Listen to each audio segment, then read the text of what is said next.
Hello friends, welcome to my channel movie explainer. आज हम explain करने वाले हैं ट्रांसफॉर्मर्स 2। और ये मूवी 2009 में रिलीज हुई थी। इस मूवी का फुल नेम है transformers revenge of the fallen. और अभी तक मैंने ट्रांसफॉर्मर्स 1 ऑलरेडी एक्सप्लेन कर दी है, जिसका लिंक मेरे डिस्क्रिप्शन बॉक्स में दे रखा है। आप वहाँ से जाकर के चेकआउट कर लीजिएगा। Transformers revenge of the fallen की स्टार्टिंग ट्रांसफॉर्मर 1 की फौरन बाद की होती है, जहाँ पे हमें संघाई दिखाया जाता है। वहाँ पे कुछ डिसेप्टिकॉन्स जो कि चुप करके बैठे होते हैं, और वहीं दूसरी तरफ हमें सभी ऑटोपॉड्स यानी कि जो ऑप्टिमस प्राइम के साथ जितनी भी ऑटोपॉड्स हैं, उन सभी ने मिल करके एक टीम अप किया था। और उन सभी ने मिल करके ये डिसाइड किया था कि वो यूएस आर्मी के साथ मिल करके इस धरती पे जितने भी डिसेप्टिकॉन्स हैं उन सभी को ढूंढ करके ख़त्म कर देंगे। और उन्होंने यूएस आर्मी के साथ मिल करके एक टीम अप किया था जिसका नाम था नेश। उनकी नेक्स्ट टीम पेंटागन ने ही ऑपरेट किया था। और इस टीम के लीड कर्नल विलियम अब सभी ऑटोपॉड्स कर्नल विलियम के साथ इस संघाई की एक ऐसी जगह पे पहुंचते हैं जहां पे उन्हें कुछ डिसेप्टिकॉन्स की छुपे होने का पता लगा था। हमें संघाई में कुछ डिसेप्टिकॉन्स को छुपा हुआ दिखाया जाता है। अब वहाँ पे यूएस आर्मी अपनी पूरी टीम के साथ पहुँच गई होती है और वो अब सभी डिसेप्टिकॉन्स को मारने की कोशिश करती है। वहाँ पे जो 3 डिसेप्टिकॉन होते हैं वो अब वहाँ से भागने की कोशिश करते हैं, और वो लोग भागते भागते काफ़ी दूर निकल जाते हैं। और साथ ही उनके पास कुछ न्यू ऑटोपॉड्स जो कि उनका पीछा कर रहे होते हैं। और उन्हीं ऑटोपॉड्स में से 2 ऑटोपॉड्स ऐसे थे जो कि एक ही कार में छुपे हुए थे। और अब उनके सामने से एक डिसेप्टिकॉन भागने की कोशिश कर रहा होता है, जिसके बाद वो अपने बीट्स को निकालते हैं और उस डिसेप्टिकॉन को बीट से कट कर देते हैं। और जब वो ऑटोपॉड उस डिसेप्टिकॉन को मार रहा था, उसी बीच एक बहुत बड़ा सा डिसेप्टिकॉन होता है जो कि वहाँ से भाग निकलता है। और वो डिसेप्टिकॉन इतना ज़्यादा बड़ा था कि उसने भागते भागते पूरे शहर में तबाही मचा रखी होती है। और इसी वजह से अब ऑटोपॉड्स की लीडर यानी कि ऑप्टिमस प्राइम को आना पड़ता है। और अब वो आ करके अपनी पूरी पावर उस डिसेप्टिकॉन को पूरी तरीके से डिस्ट्रॉय कर देता है। और जब वो डिसेप्टिकॉन पूरी तरीके से डिस्ट्रॉय हो रहा था, तब वो ऑप्टिमस प्राइम से कहता है कि मेरा बदला तुमसे फॉलन जरूर लेने आएगा। और अभी फॉलन कौन है ये हमें आगे कहानी में पता चलेगा। उसके बाद हमारी कहानी सीधे शिफ्ट होती है हमारे मूवी के मेन कैरेक्टर यानी कि सैम विकी के पास। अब उसकी पढ़ाई पूरी हो गई होती है और वो अब आगे की पढ़ाई करने के लिए फॉरेन जा रहा होता है। और उसकी फैमिली उसका सारा सामान पैक कर रही होती है। साथ ही हमें सैम को दिखाते हैं जो कि अब कॉल पे अपनी गर्लफ्रेंड यानी कि मिकाला से बात कर रहा होता है। और फ़ोन पे बात करते वक्त वो अपनी पैकिंग भी कर रहा होता है। और गलती से उसे अपनी शर्ट में वो जब हाथ डालता है तो उसे एक शर्ट का टुकड़ा मिलता है। और ये शर्ट का टुकड़ा वही होता है जिससे कि उसने और स्पार्क को मेगाट्रॉन के अंदर पूरी तरीके से डाल दिया था। तब जो टुकड़ा बचा था ये वही टुकड़ा था। जब सैम उस टुकड़े को ध्यान से देखता है तब उसे टुकड़े के अंदर साइबरट्रोनियम लैंग्वेज दिखती है। और जैसे ही वो अब उस लैंग्वेज को पढ़ने लगता है तब एक बहुत बड़ा सा धमाका होता है और फौरन से ज़मीन पे गिरता है। और जैसे ही वो टुकड़ा उधर ज़मीन पे गिरता था, वो ज़मीन को पूरा पिघलाते हुए नीचे के फ्लोर पर आकर के गिर जाता है। और ग्राउंड फ्लोर पे गिरने के बाद वहाँ पे जितनी भी इलेक्ट्रॉनिक चीज़ें रखी होती है वो उन सभी को म्यूटेट कर देता है। और अब सभी जो म्यूटेंट हो गए होते हैं वो अब सभी एक नए ट्रांसफॉर्मर्स बन जाते हैं जो कि काफ़ी छोटे साइज में होते हैं। जब कोई न्यूली म्यूटेंट ट्रांसफॉर्मर बनता है तो वो काफ़ी ज़्यादा एग्रेसिव होता है। और इसी वजह से अब वो सैम के घर में बहुत बुरी तरीके से बर्बादी करने लगते हैं और जो भी उनके सामने आता है वो उन पर फायरिंग करने लगते हैं। और सैम ये सब कुछ देख करके अपने घर के बाहर आ जाता है। और तभी वहाँ पे बम्बलबी भी पहुँच जाता है जो कि अब इन सभी छोटे छोटे ट्रांसफॉर्मर्स को वहीं पे खत्म कर देता है। लेकिन उन छोटे से ब्यूटिस ट्रांसफॉर्मर ने सैम के घर में काफ़ी ज़्यादा तबाही मचा दी होती। अब वहाँ पे सैम के मॉम और डैड आते हैं जो कि अब सैम से ये कहते हैं कि हमारे पास इन ट्रांसफॉर्मर्स की सारी सच्चाई है और गवर्नमेंट ये बिल्कुल भी नहीं चाहेगी कि ये सच्चाई हम पूरी पब्लिक के सामने लेकर के आए। और इसीलिए गवर्नमेंट ही हमारे पूरे घर को दोबारा से मेंटेन करेगी। तुम इस चीज़ की बिल्कुल भी टेंशन मत लो।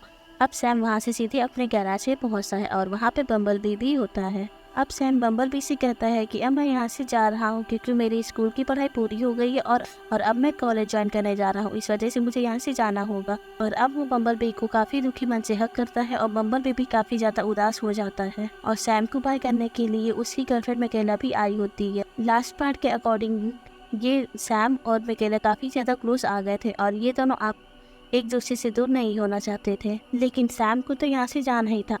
और फिर वो छोटे से डिसेप्टिकॉन सिखाए जाते हैं जिनमें से बाकी तो मर गए थे, लेकिन अभी भी एक डिसेप्टिकॉन जो कि अभी जिंदा था और उसका नाम था विली। अब दूसरी तरफ हमें सैम और मिकाला को दिखाते हैं जो कि अब सैम मिकाला को बता रहा होता है कि आज सुबह मेरी शर्ट से मुझे एक शेड का टुकड़ा मिला जो कि ऑस्पार्क का था। और मुझे मालूम है कि अगर ये ऑस्पार्क का टुकड़ा किसी भी इलेक्ट्रॉनिक चीज़ के कांटेक्ट में आएगा तो ये उसे फोटोन कर देगा, जिससे कि बहुत ज़्यादा खतरा हो सकता है। तो मैं चाहता हूँ कि इस टुकड़े को तुम अपने पास संभाल के रखो और ध्यान रखो कि ये टुकड़ा किसी के भी कांटेक्ट में ना आने पाए। और अब मिकेला भी सैम से ऑस्पार्क के टुकड़े को लेकर के अपने पर्स में रख लेती है और उसे छुपा लेती है। और ये सारी चीजें विली भी देख रहा होता है। और अब इस चीज की जानकारी विली इस दुनिया के सबसे बड़े डिसेप्टिकॉन जिसका नाम होता है साउंडवेव, वो उस तक पहुंचा देता है। और जब साउंडवेव को ये पता चलता है कि ऑस्पार्क का एक टुकड़ा अभी भी बचा हुआ यूएस आर्मी की एक सैटेलाइट को हैक कर लेता है। और हैक करने के बाद वो अब मेगाट्रॉन को पानी में किस जगह छुपा रखा है इस चीज के बारे में पता लगाने लगता है।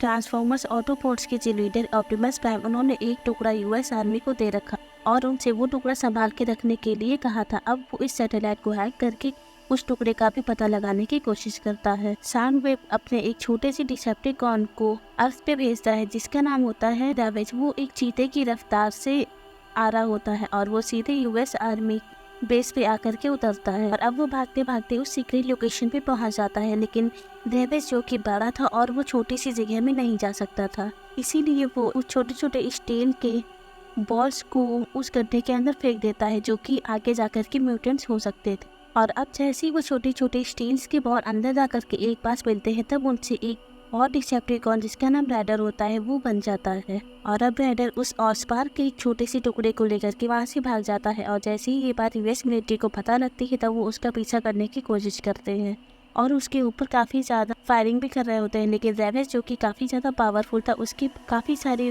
गन्स और रॉकेट लॉन्चर्स थे जिनके सामने यूएस मिलिट्री की कोई भी मिसाइल, कोई भी गन नहीं काम कर पाई थी। और इसीलिए इसका फायदा उठा करके रेवेज उस टुकड़े को लेकर के वहाँ से भाग जाता है। और अब सभी डिसेप्टिकॉन्स को ये पता था कि ऑस्पार्क का एक छोटा सा टुकड़ा भी किसी भी मशीन में जान डाल सकता है। और इसी वजह से वो सभी अब पानी के अंदर उस लोकेशन पे पहुंचते हैं जहाँ पे मेगाट्रॉन को छुपा, और वो जिस शिप में होता है उसी में रेवेज उस ऑस्पार्क के छोटे से टुकड़े को डाल देता है, जिससे कि उस शिप में जितनी भी मशीन है वो सभी एक्टिवेट हो जाती हैं। और अब वो सारी मशीन उस जगह पे पहुंच जाती है जहाँ पे मेगाट्रॉन होता है। अब रेवेज ऑस्पार्क के टुकड़े से मेगाट्रॉन के अंदर भी जान डालने की कोशिश करता है, बट लास्ट फाइट के दौरान मेगाट्रॉन काफ़ी ज़्यादा डिस्ट्रॉय हो चुका था। इस वजह से उसके काफ़ी सारे पार्ट्स जो कि ख़राब हो गए थे। और अब वहाँ पे जो सभी मशीन्स जो कि म्यूटेंट्स हो गई थी वो अपने बॉडी के पार्ट्स निकाल करके मेगाट्रॉन को दोबारा से पूरा कर देते हैं। और अब जैसे ही मेगाट्रॉन का शरीर पूरा होता है तब वो उस शिप को फाड़ करके सीधे अंतरिक्ष में पहुंच जाता है। और फिर मेगाट्रॉन अपने सीक्रेट बेस पे जाता है जहाँ पे वो द फॉलन से मिलता है। और यहीं पे मेगाट्रॉन की मुलाकात उसके कमांडर स्टार स्क्रीन से भी होती है। और यहाँ पे हमें पता चलता है कि उस सभी डिसेप्टिकॉन्स की बहुत बड़ी सेना होती है जो कि धीरे धीरे करके और ज़्यादा ग्रोथ कर रही होती है, मगर उनके पास इतनी पावर नहीं होती है क्योंकि ऑस्पार्क खत्म हो चुका था। और इस वजह से उन्हें एक नई एनर्जी सोर्स की ज़रूरत थी ताकि वो अगेंस्ट डिसेप्टिकॉन्स की सेना को और ज़्यादा ग्रो कर सके। और उन्हें उसको ग्रो करने के लिए एक एनर्जी सोर्स की ज़रूरत थी जो कि उन्हें एक जगह पे मिल सकता था और उसका नाम था एनर्जोन। तब वहाँ पे द फॉलन मेगाट्रॉन को बताता है कि तो क्या हुआ अगर हमारे पास ऑस्पार्क नहीं है, तो हमारे पास एक और एनर्जी सोर्स है जिसका नाम है एनर्जोन, और तुम उसकी मदद से सभी डिसेप्टिकॉन्स की सेना को और ज़्यादा ताकत दे सकते हो। तब वहाँ पे द फॉलन डिसेप्टिकॉन्स के लीडर मेगाट्रॉन को बताता है इस धरती पे एक सैम वेटनविकी नाम का लड़का है और उसके पास ऑस्पार्क का एक छोटा सा टुकड़ा है। और जब उस लड़के ने ऑस्पार्क के टुकड़े को अपने हाथ में उठाया तब उस ऑस्पार्क ने सैम वेटनविकी को एनर्जोन की लोकेशन दे दी है। मैं चाहता हूँ कि तुम लोग उस लड़के को पकड़ो और उससे एनर्जोन की लोकेशन का पता लगाओ। और ये चीज़ सुन करके मेगाट्रॉन और साथ ही स्टार्स उस ग्रह से निकल जाते हैं धरती के लिए। और फिर नेक्स्ट सीन में हमें सैम को दिखाते हैं जो कि अब फ्रांस पहुँच जाता है और वहाँ पे अब उसकी कॉलेज का पहला दिन होता है। तब वो अपने हॉस्टल में जाता है जहाँ पे उसकी मुलाकात एक लुई नाम के लड़के से होती है। वो लड़का काफ़ी ज़्यादा फन लविंग था और उसकी काफ़ी ज़्यादा शरारती भी था। सैम अब लुई को देख करके ज़्यादा खुश नहीं होता है और वो अब अपनी क्लास टीचर से कहता है कि क्या मुझे और कोई रूम मिल सकता है। तब उसकी टीचर कहती है कि नहीं, तुम्हें एक ही रूम अलॉट हुआ है और तुम्हें वहीं पर रहना होगा। और वहीं पर सैम की मुलाकात एक एलिस नाम की लड़की से होती है और एलिस जो कि अब सैम से काफ़ी ज़्यादा अटैच होने लगती है। और फिर वो सैम से कहती है कि क्या हम लोग एक लॉन्ग ड्राइव पे जा सकते हैं, जिसके बाद सैम अब एलिस के साथ लॉन्ग ड्राइव पे जा रहा होता है। और वहीं पे बम्बलबी भी होता है जिसकी ये बात बिल्कुल भी पसंद नहीं आती है कि सैम की एक ऑलरेडी गर्लफ्रेंड है जिसका नाम है मिकेला और वो उसे छोड़ करके एक दूसरी लड़की के साथ घूम रहा है। और ये बात उसे बिल्कुल भी पसंद नहीं आती। इसी वजह से वो अब काफ़ी सारे तरीके अपनाता है एलिस को वहाँ से भगाने के लिए, जिसके बाद वो अपनी कार से वेस्टेड ऑयल को निकालता है और वो एलिस के ऊपर जाने लगता है और एलिस अब गुस्सा करके सैम की कार से बाहर निकल जाती। और फिर हमें रात का सीन दिखाते हैं जहाँ पे अब सैम एक पार्टी में गया होता है और वहीं पे ऑलस्पार का एक छोटा सा टुकड़ा जिसके म्यूटेशंस अब सैम के अंदर आ गए होते हैं और इसी वजह से वो अब अपने आप को पार्टी में कंट्रोल नहीं कर पाता है। और इसी वजह से उसने जो साइबरट्रोनियम सिंबल्स देखे थे उस ऑलस्पार के टुकड़े के अंदर, तो वो अब केक की मदद से उन्हें टेबल पे बनाने लगता है। और पार्टी में जितने भी लोग मौजूद होते हैं वो लोग अब सैम को ऐसा करते हुए देख करके काफ़ी ज़्यादा हैरान हो जाते हैं। वो उसे अब एक शांति से एक जगह बैठा देते हैं और उसे ड्रिंक दे करके कमरे में जा करके सुला देते हैं। नेक्स्ट डे जब सैम अपने क्लास में होता है और सैम की टीचर उससे कुछ सवाल पूछ रही होती हैं, मगर सैम उनके सवालों का जवाब नहीं देता है और उसके दिमाग में अभी भी वो सिंबल्स ही चल रहे होते हैं जिन्हें वो अपने बुक में बनाने लगता है। सैम की टीचर उनसे कहती है कि तुम ये क्या कर रहे हो, तुम मुझसे ज़्यादा इंटेलिजेंट हो क्या। तब सैम सभी लोगों को उसके साइबरट्रोनियम के बारे में कुछ बताने लगता है और साइबरट्रोनियम के बारे में जानने के बाद उसकी पूरी क्लास हैरान हो जाती है कि आखिर सैम के अंदर इतना सारा दिमाग कैसे आ गया। और सैम भी काफ़ी ज़्यादा हैरान होता है, जिसके बाद वो अब क्लास से बाहर आता है और वो फ़ौरन मैकेला को कॉल लगाता है और उससे कहता है अभी जो मैंने तुम्हें ऑस्पार का एक टुकड़ा दिया था और उसे संभाल के रखने के लिए कहा था, क्या वो अभी भी तुम्हारे पास है और तुमने उसे संभाल के रखा है या नहीं? और क्योंकि वो टुकड़ा काफ़ी ज़्यादा खतरनाक है और तुम उसे संभाल के रखना, क्योंकि उस टुकड़े ने मुझे एक और एनर्जी सोर्स के बारे में बताया है जिसका नाम है एनर्जॉन। पहले ट्रांसफॉर्मर्स के पास एक ही एनर्जी सोर्स था जिसका नाम था ऑलस्पार्क और अब ऑलस्पार्क के खत्म होने के बाद एक और एनर्जी सोर्स है जिसका नाम है एनर्जॉन। और इस बारे में अगर सब डिसेप्टिकॉन्स को पता लगेगा तो वो सभी फिर से धरती पे आ करके एनर्जॉन को भी खत्म करने की कोशिश करेंगे। और अब मैकेला गेट से अपनी उस लॉकर को खोलती है जिसके अंदर उसने ऑलस्पार्क के टुकड़े को छुपा के रखा होता है, मगर तभी वहाँ पे एक छोटा सी डिसेप्टिकॉन पहुँच जाता है जिसका नाम विली होता है। वहीं पे अब मैकेला मौका पा करके उस छोटे से डिसेप्टिकॉन विली को एक डिब्बे के अंदर बंद कर देती है और फिर वो समझ जाती है कि एक तरफ सैम का उन साइबरट्रोनियम सिंबल्स को देखना और दूसरी तरफ डिसेप्टिकॉन्स का ऑलस्पार्क के टुकड़े को चुराना, इसका मतलब इस दुनिया पे कोई बहुत बड़ा खतरा आने वाला है। और इसी वजह से मैकेला अब वहाँ से निकल जाती है, सीधे यूएस से एक फ्लाइट लेकर फ्रांस यानी कि सैम के पास आ जाती, क्योंकि वो जानते हैं कि इन सब चीज़ों से सैम के ऊपर बहुत बड़ा असर पड़ने वाला है और इसी वजह से वो सैम की जान बचाने के लिए वहाँ पे आ जाती है। दूसरी तरफ हमें सैम को दिखाते हैं जिसका अब म्यूटेंट्स के वजह से उसका बहुत बुरा हाल हो रखा होता है। वो अपने कमरे में हर दीवार पे एक साइबरट्रोनियम सिंबल बनाता रहता था और अब वहीं पे एलिस पहुंच जाती है जो कि अब सैम को अपनी मीठी मीठी बातें करके फंसाने लगती है। और अब एलिस सैम की काफी ज्यादा क्लोज आ रही होती है। उसी टाइम वहाँ पे अब मैकेला भी पहुंच जाती है जो कि अब सैम को ऐसा करते हुए देख लेती है। तब सैम मैकेला को देखता है और उसे रोकने की कोशिश करता है और कहता है कि तुम यहाँ से मत जाओ, एलिस सिर्फ मेरी दोस्त है और हम दोनों कुछ भी गलत नहीं कर रहे थे। अब सैम मैकेला के पीछे जाने लगता है, तब तक कि हमें एलिस का असली रूप दिखाते हैं जो कि एक डिसेप्टिकॉन होती है। और अब वो सैम को पकड़ लेती है जिसके बाद सैम को तेजी से चिल्लाता है और मैकेला सैम की आवाज़ सुन करके वापस आ जाती है और अब वो जैसे तैसे करके सैम को वहाँ से निकाल दे जाती है।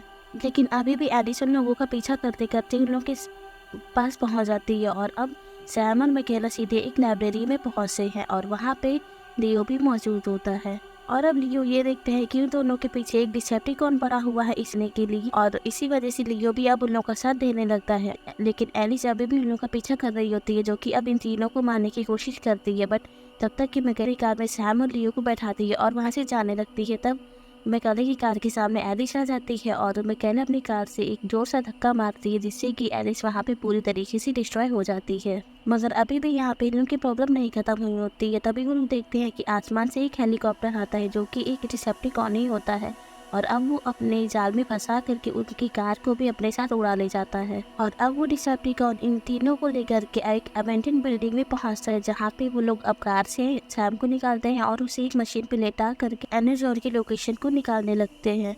और वहाँ पे मेगाट्रॉन भी मौजूद होता है और फिर मेगाट्रॉन अपनी टाइनी डिसेप्टिकॉन को सैम के दिमाग के अंदर डाल देता है और दिमाग के अंदर जाने के बाद उसे ये पता चल जाता है कि सैम के पास एनर्जॉन की लोकेशन साथ ही सोर्स पावर की सारी डिटेल्स भी है। मेगाट्रॉन को ये लगता है कि अगर सैम ये सारी बातें ऑटोबॉट्स को बता देगा तो फिर ऑटोबॉट्स भी इस चीज़ के पीछे लग जाएंगे। इसी वजह से अब वो सैम को मारने में ही भलाई समझता है और फिर वो सैम को जैसे ही मारने जा रहा होता है उसी टाइम वहाँ पे अब ऑप्टिमस प्राइम आ जाता है जो कि अब मेगाट्रॉन को ऐसा करने से रोक देता है। और फिर यहाँ पे हमें मेगाट्रॉन और ऑप्टिमस प्राइम के बीच एक बहुत बड़ी फाइट ढाई जाती है।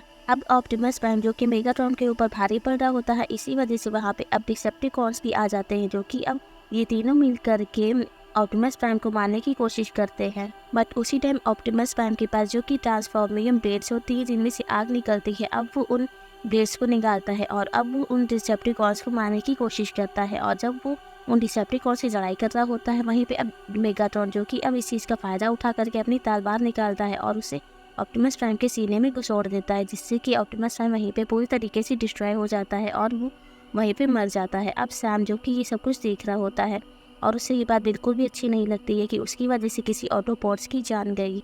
और जैसे ही ये बात सभी ऑटोपॉड्स को पता लगती है, तब वो सभी ऑटोपॉड्स भी यहाँ पे आ जाते हैं और अब डिसेप्टिकॉन्स ये देखते हैं कि उन ऑटोपॉड्स की संख्या हमसे ज़्यादा है और वो हमें जिंदा नहीं छोड़ेंगे। इसी वजह से सभी डिसेप्टिकॉन्स यहाँ से भागने में ही अपनी भलाई समझते हैं। और फिर हमें यहाँ पे इस मूवी का मेन प्लॉट रिवील होता है। यहाँ पे हमें द फॉलन को दिखाते हैं, जो कि एक टाइम पे अच्छा ट्रांसफार्मर हुआ करता था, लेकिन ताकत की पावर ने उसे भी पूरी तरीके से बर्बाद करके रख दिया था। द फॉलन एक ओरिजिन प्राइम और वो ये बात अच्छी तरीके से जानता था कि जो ओरिजिन ट्रांसफॉर्मर है वो ही मुझे मार सकता है, लेकिन अब मेगाट्रॉन और साथ ही सभी डिसेप्टिकॉन ने मिल करके ऑप्टिमस प्राइम को मार दिया था। इसी वजह से फॉलन का भी रास्ता अब पूरी तरीके से क्लियर हो गया था और पावर पाने के नशे में वो एक पूरा ट्रांसफॉर्मर बन गया था और साथ ही वो अब डिसेप्टिकॉन के साथ भी मिल गया था। अब जैसे ही ऑप्टिमस प्राइम खत्म होता है, तब वो सभी डिसेप्टिकॉन के साथ मिल करके धरती पे आ जाता है और वो अब डिसेप्टिकॉन के साथ मिल करके पूरी धरती को तबाह करने लगता है। साथ ही वो अब यूएस मिलिट्री को एक मैसेज देता है और उनसे कहता है कि आपकी धरती पे एक सैमेट पिकी नाम का लड़का है जिसके पास मेरी कुछ खास इन्फॉर्मेशन है और वो इन्फॉर्मेशन मुझे चाहिए, वो मेरे लिए बहुत ज़्यादा ज़रूरी है। अगर आप लोगों ने मुझे इस लड़की को ढूंढ के दे दिया तो फिर मैं आपकी इस धरती को छोड़ दूंगा और इस दुनिया पे जितने भी हादसे होने वाले हैं वो सभी हादसों को रोक देंगे। आप यूएस मिलिट्री जो कि इस मैसेज को सुन रही होती है, अब वो मिल करके फाइनली ये डिसाइड करती है कि हमें सैमेट पिकी को डिसेप्टिकॉन को दे ही देना चाहिए और इसी वजह से वो अब डिसेप्टिकॉन के साथ मिल जाती है। अब वो पूरी टीवी और पूरी न्यूज़ में यही दिखाती है कि सैमेट पिकी जहाँ पर भी है वो यहाँ हमारे पास आ जाए। वहीं दूसरी तरफ हमें सैमेट पिकी को दिखाते हैं, जो कि अब ये सोच रहा होता है कि अगर मैं उन डिसेप्टिकॉन्स के पास चला भी गया और मेरे पास जो भी साइबरट्रोनियम सिम्बल्स और साथ ही पावर सोर्स की सारी डिटेल्स है और उन्होंने उन्हें दे दी, तो फिर क्या भरोसा कि वो लोग मुझे चिंता छोड़ दे और इस धरती पे होने वाले सभी हादसों को रोक दे, क्योंकि वो तो डिसेप्टिकॉन्स है और वो कुछ भी कर सकते हैं, वो लोग बुरे होते हैं। इसी वजह से सैम ये डिसाइड करता है कि अब वो सभी साइबरट्रोनियम सिम्बल्स और पावर सोर्स डिटेल्स के पीछे जा कर के उसके बारे में पूरा इन्फॉर्मेशन लगाएगा और ये पता लगाएगा कि ऐसा कौन सा एनर्जी सोर्स है जिसके पीछे ये डिसेप्टिकॉन्स पड़े हुए हैं और उसकी पावर पा करके वो लोग किसी भी प्लैनेट को साइबरट्रोन प्लैनेट में तब्दील कर दें। सैम को अपने हाथ में एक एली सिंबल मिलता है और वो समझ जाता है कि ये सिंबल जरूर एलियन टेक्नोलॉजी का से कनेक्ट है और इस सिंबल को डिकोड करने के लिए मुझे सेक्टर 7 के एजेंट सीमेंस की ज़रूरत पड़ेगी। इसी वजह से सैम अब सेक्टर 7 के एजेंट सीमेंस के पास जाता है और वहां जाने के बाद उसे पता चलता है कि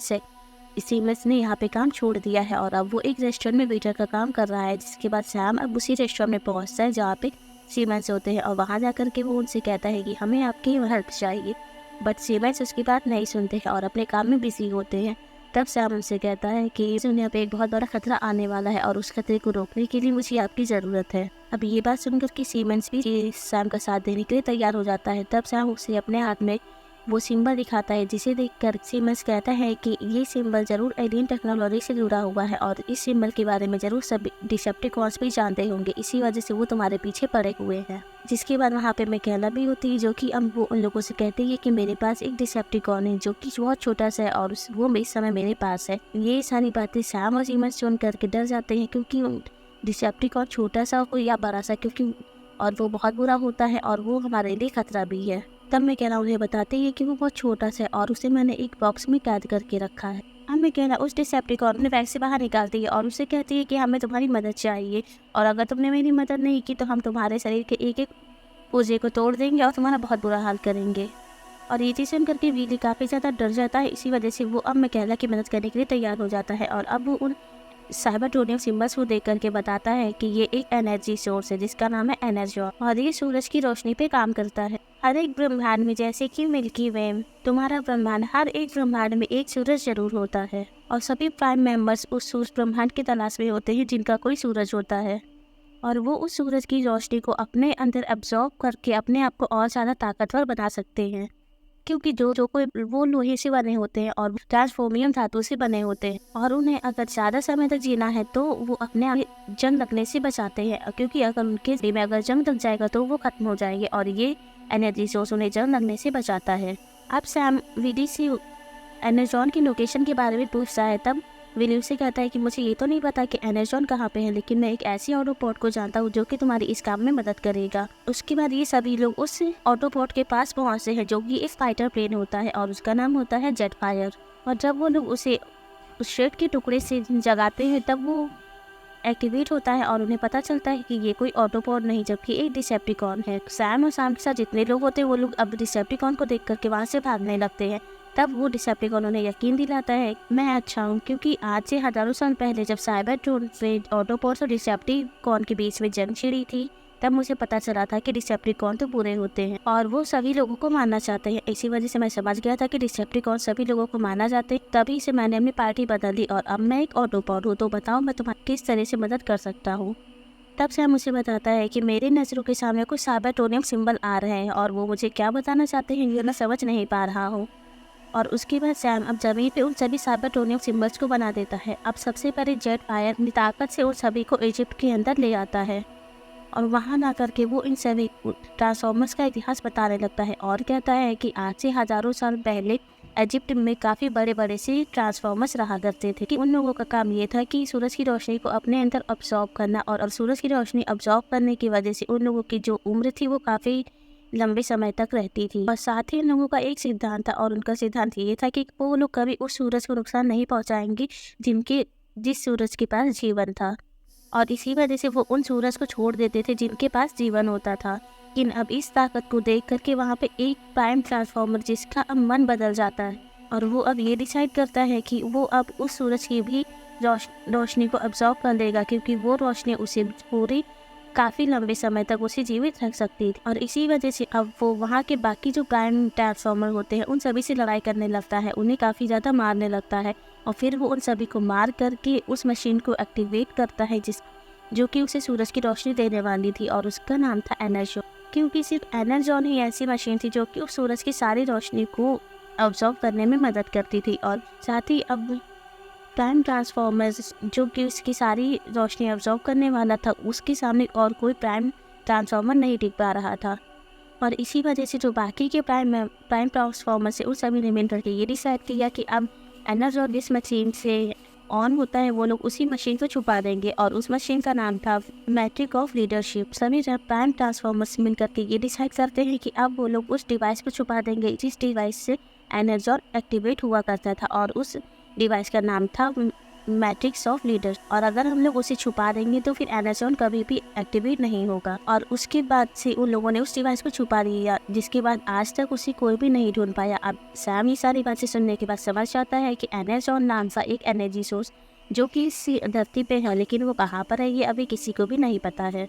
और साथ ही अब उस डिवाइस को भी कोई नहीं ढूंढ पाया जिससे कि एनर्जॉन एक्टिवेट होता है। अब सैम अपनी पूरी ताकत लगा देता है उन सिम्बल्स को डिकोड करने में, और अब वो सिम्बल्स को ध्यान से देखता है और कुछ उसमें स्टार्स होते हैं जिन्हें स्टार को देख के सैम को ये याद आता है कि इसे ओरायन बेल्ट कहा जाता है।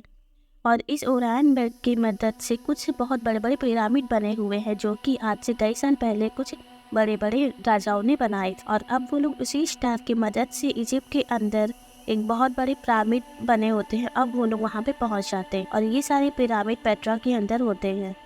और यहाँ आने के बाद उन लोगों को पता चलता है कि ये सारे पिरामिड तो एकदम से खाली है, यहाँ पे मैट्रिक्स और लीडरशिप का कोई भी नामो निशान नहीं है। वहीं पे अब कुछ ऑटोपॉड्स होते हैं जो कि आपस में लड़ने लगते हैं और कहते हैं कि यहाँ आकर के तुमने हमारा टाइम वेस्ट किया, यहाँ पे तो कुछ भी नहीं है, यहाँ सब कुछ खाली पड़ा हुआ है।